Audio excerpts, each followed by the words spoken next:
so that kind of for us puts the lid on training camp, and now we move into prep for NC State this season. And I thought we had 17 really good practices, and I told our guys that. Thought they just did a tremendous job of competing in a cooperative manner. I mean, they get after it every single day. It's the first time in my career I can remember that we didn't have a training camp fight, not a single fight, and yet they competed like crazy every single day. And to me, that's a sign of maturity. It's a sign that they respect each other. It's a sign that they care about each other, and that they understand what our objectives are. I mean, doing this a long time, camps get hot, they get heated, but if you can't control yourself in that environment, it's hard to go out and perform on a Saturday. And so I love the competitive maturity of this team, and I think it's a real positive. So very, very happy with where we are. Obviously, the decision that has to be made is the quarterback position, and so Nick and I will sit down in the next 2 days, and we'll come to a decision on which way we want to go, and then we'll go 100 miles an hour that way. So, go ahead. No, I was done. How tough have they made it? The quarterbacks made it on you to try to decide. They've made it very tough, And this week was probably not the most ideal week for them because Joe kind of tweaked his calf a little bit and missed a little time, and then Taquan's arm was a little bit sore, and Zion's arm kind of ran out of gas a little bit, so they didn't necessarily get the work they needed. So we have to do it, and we track everything anyway, but we're just going to go back and look at everything and look at all their plays on tape and make the best decision for this team. And I think, typically you'd want it to be clearly defined, but I think in this case it's probably a positive that they're so close, because we have confidence in all of them. And we'll just make the decision we think is best for the team. And the great thing is that I know this is that whichever man gets the job, the other two, and this isn't to discount Tucker, but Tucker hasn't been able to do much, or Kale, but really it's those three, is they're going to support whoever the starter is, and number two, they're going to be prepared to go in and play should they be called upon. And that's just, to me, speaks to their character. Just curious about Kale, because he had switched to safety. Is he now back to? He's slash. Kale's a football player, So yeah, he played some safety. When Braden left, he moved back to quarterback. You see he's never in a red jersey because he's on all our special teams. I teased him today. I said, you want to go get a series on defense? He's the guy out there. Your quarterbacks are really never live. He's the guy out there, make me live. I want to be live. I think our team loves the guy, man. He's just a ball player. So having a guy like that is really good for us, just because he's so in, and he's willing to accept any role and embrace it and run with it. Are you happy with the progress the offense has made the past 2-3 weeks? Yes, I am. Never satisfied, but yeah, happy with the progress, because I think we have a real clear understanding of who our players are, what they're good at, where our weaknesses are. I know that Nick and that side of the ball do a great job of putting guys in position to accentuate their positives, and I feel like in the passing game we're much more competent than we ever were at any point last year, and yet we're still running the ball well. So there's a sense of confidence, I think, going into this next step that is pretty comforting. Jim, how about the other side of the ball? You've touched on this, like the collaborative effort that you seem to really like last year, which is why it remains. Where are you with how that's all working? And it's been great. I'm lucky to work with those three guys. They're all really good coaches. They all really care. We all have a really good working relationship. Obviously, my duties are, number one is the head coach, and then, two, working with the defense. And so if there's head coaching duties that I have to attend to, I have great confidence that those guys are going to get handled, whatever has to get handled. But I just feel like, the four of us, and you can also include the analysts and the GAs, but the four of us just work really well together. We see the game the same, but we also see it differently in a productive way. Everyone feels like they can bring ideas to the table, and then when we agree on what we want to do, we all go out of, go 100 miles an hour that way. So I like where we're at, but it's, the players are going to determine how we play on defense. It doesn't matter what defense you call, it's how they play that defense. And to me, that's what's exciting, is we've got a bunch of guys that want to be good players and they want to be part of a really good defense. Do you guys operate as a staff any differently than you did on defense, given that you've done it together for a year now? Just a little more refined? Or? Yeah, we just, last year was difficult. Last year was very challenging because the first 5 weeks of the season, we were basically redoing our defense. We threw the stuff that was here out.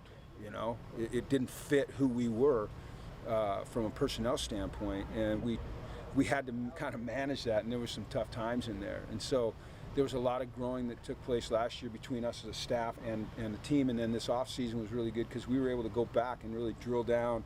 And some of the things that we kind of glossed over during the season because you're just trying to get a game plan in, we were able to go back and analyze. And are we doing the right things? Are we making the right decisions? Are we putting the players in the right spot? And I feel like we're so much further along now than we ever were, which we should be.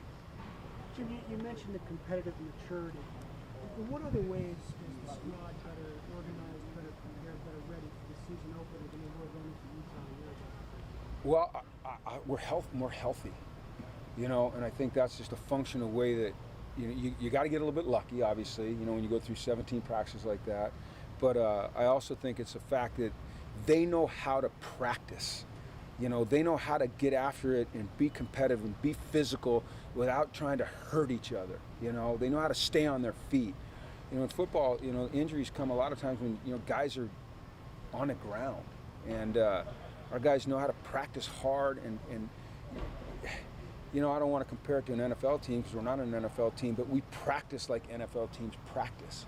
Hard, physical, but we try to take care of each other. And so that's a good feeling to have because you can tell as a coach if you can always feel the intensity of a practice. And I don't think we've had one practice where I've gone, I didn't like the intensity there. I just like the way they go at it. And to me, it's a sign of a mature team. I think they take the lead of, on offense you have Christian, right? And on defense you have Jackson. They're both great players who are both really good people and great teammates and team members. And I think everyone kind of takes their cues from those guys. And that level of maturity that they demonstrate, everyone's trying to match all the time. I feel like the team overall is kind of going to compete at a higher level than last year's team overall. We need to. We should. That should be our expectation. That's what I expect out of these guys. That's what they expect out of themselves, is that we're going to be wildly competitive. I never make predictions on a season. Our goal is always to be 1-0 every week. So I don't know what our record's going to be, but I expect them to compete no matter what the circumstances are, whether we're up by 30 or down by 50. We should be competing because you never know what the next play holds. You never know when the play is going to happen that can decide a game. So fortunately, we have a bunch of guys that seem to understand that. I think one thing we have to get better at is understanding how to function in difficult situations. When it's a little bit chaotic or there are pressures on. Just relaxing a little bit, not getting uptight, and we've been working hard on that. To me, that's a function of mental toughness. I've said that before, as we were, I thought we had work to do in terms of being a more mentally tough football team, and I think we've made progress. Usually in camp, there's one or two guys who came in and after camp stood out to you as someone who you weren't really expecting to raise to the level that they did. Is there one or two guys that you can name that you were really surprised in a good way with? I would say the one that just really jumps out right when you said that, it was Cam Edwards. He jumped out to me, and it was more last week in that scrimmage, and the way he's been practicing, the toughness he showed, the way he looks physically, the way that he's matured as a young man. Last year he was, he was a freshman, he was a little flighty at times, and now he's just really locked in. He looks good, he's doing well. He's the guy that really stands out to me. Kyleesh Hicks, I think, stands out. We didn't get to see him in camp last year because he pulled his hamstring early, and then he didn't do much during the season just because it was a lingering injury, and he'd missed so much time. He was playing catch up, but he's had a good camp. I think those are probably the two that just off the top of my head stand out. When you think back to a year ago, I remember you mentioned the 27-point underdogs, and you've never been that much, and that was obviously that's not the case anymore. Were you more nervous or going into the game last year than maybe you let on then? Are you more secure that you know what it's going to look like now that you've been here a year?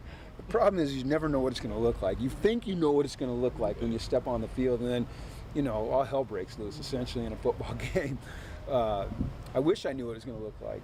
I feel more confident that we will react to whatever situation unfolds in front of us. I think as a football team, as a staff, we're more prepared to react in a positive way to whatever happens. I think, one of the things that I didn't do a good job of early last year was I talked too much about, handling adversity and not handling success, and essentially it's the same thing, and so we got into that game at Utah State and we jump up 14-0, and I'm not sure we knew how to handle it. And I think we know how to handle the success and the adversity, like I said, kind of being the same thing, a lot better than we did last year. And that in and of itself is, last year you think about adversity because that's all the program had known. Now Yeah. it knows success. Yeah, I mean, we were going out to the West Coast, or close to the West Coast, to play a top 25 team, and coming off a 1-11 season with a new staff, and but that was a mistake I made that I shouldn't have made, and I just feel like we're much more equipped right now as a program to handle whatever's about to come at us, from an emotional standpoint. Durante Jones is one of the guys we're going to speak with today. Just what's your experience been like with him thus far? He's a maniacal competitor. Maniacal competitor. This stuff is so important to him. There's not a guy that asks more questions than that guy right there. There's not a guy that I've found that cares more about this team than that guy right there. I love coaching him. I've always had an affinity for defensive backs. It's kind of how I started. I've always loved safeties that are passionate like he is. So that's what you want on your team. That's the kind of guy that you want to build around.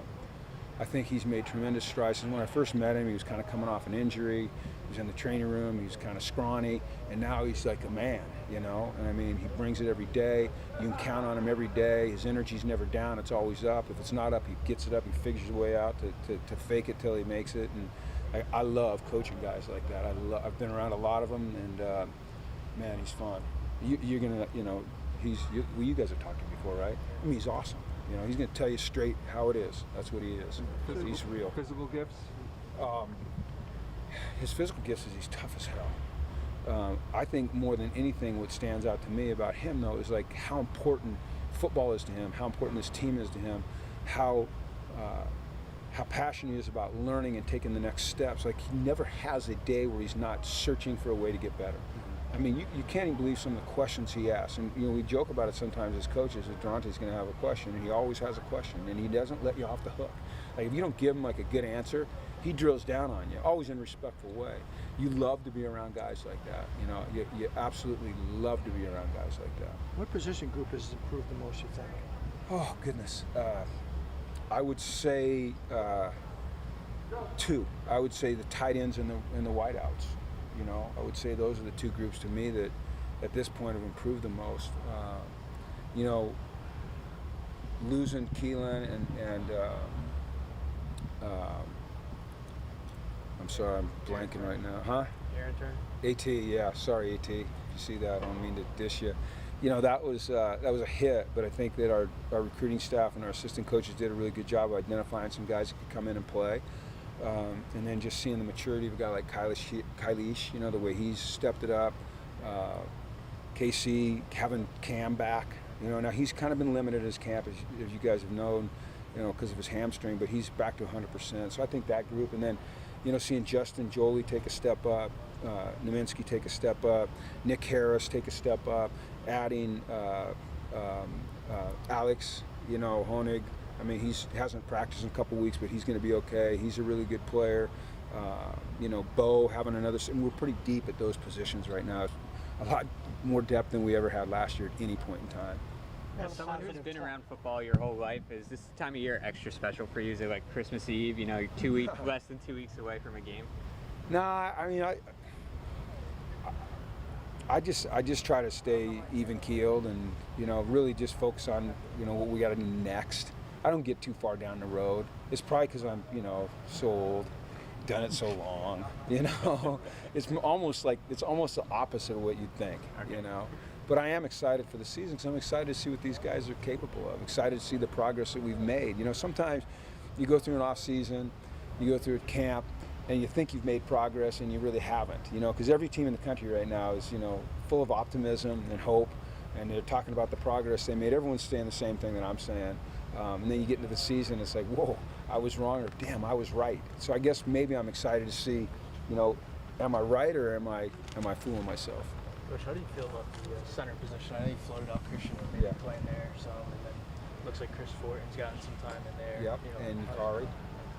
Yeah, I think there's a lot of flexibility there because I think there's 3 guys that can perform at a high level: Chris, Christian, and Yukari. And then, so as a staff, what's important is that we put the 5 guys on the field that function the best together and give us what we want. And I think there's decisions to be made right there. You know, a guy like Christian Haynes is so good at guard. He's an All-American guard. You go, do you take him out of a position that he's really, really comfortable in and put him at center where he's not as comfortable, maybe it slows him down just a hair, where he's not able to be as great a player? Or do you know, even if he is the best center, so you got to find the mix of the best 5. And you know, we feel like we've got a pretty good idea, but all those things will be solidified this weekend. You know, we got to come out on Monday when we practice again, and we have to know who our starting quarterback is, and we have to know who our 5 starting offensive linemen are, and who our 6th is, and who our 7th is. And you know, defensively on the defensive line, it's a little bit different than the offensive line because you're going to play multiple guys. But on the offensive line, it's important to have that continuity. Jim, will you announce the starting quarterback, or will you kind of keep it close to the vest? You know, I don't know. I've changed over the years. Like I used to think, oh, just keep it a secret. I mean, I'll probably announce it. You know, I mean, if anyone, you know, wants to know, I'm not going to not tell you. You know, I don't know. I just think I used to be paranoid. You know, I'm probably still am paranoid, but I used to be really paranoid. And, you know, you're like, oh, I'm not going to tell them the starting quarterback. I don't want their opponent to know. They find out anyway, you know. So I think as coaches, we sometimes overreact to some of that stuff. There's social media, you can't hide anything. You can't hide anything. No, someone's videotaping everything you do. So